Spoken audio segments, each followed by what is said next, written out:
Question क्या कर रहा है कि child pools a toy car, एक बच्चा जो है वो क्या कर रहा है, टॉय कार को अपनी तरफ खींच रहा है through a distance of 10 metre, यानी कितने दूरी से, 10 metre on a smooth horizontal floor. वो सरफेस कैसा है उसका, फ्लोर हॉरिजॉन्टल स्मूथ फ्लोर पे कार, टॉय कार को वो बच्चा जो अपनी तरफ खींच रहा है कितने दूरी से, 10 मीटर की दूरी से।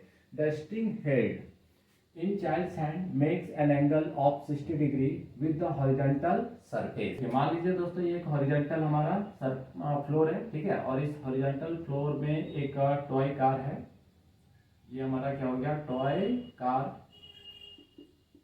ठीक है, और यहाँ से 10 मीटर डिस्टेंस पे यहाँ पे एक चाइल्ड है।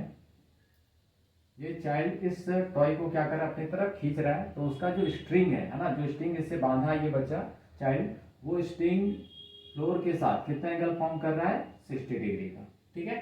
आगे बोल रहा है if the child applies a force of 15 Newton. अब ये जो चाइल्ड है वो क्या कर रहा है, 15 न्यूटन का फोर्स अप्लाई कर रहा है। तो ये जो डायरेक्शन है ये क्या है, फोर्स का, है ना, यानी इसको हम लोग बोलेंगे डायरेक्शन ऑफ फोर्स, ठीक है। और ये फोर्स कितना है, तो 15 न्यूटन है। और ये क्या है, तो ये डायरेक्शन ऑफ मोशन है ना। कार जो है वो, टॉय कार जो आगे की तरफ बढ़ रही है, बट फोर्स का जो डायरेक्शन है वो सरफेस के साथ कितना एंगल फॉर्म किए हुए, तो 60 डिग्री, ठीक है।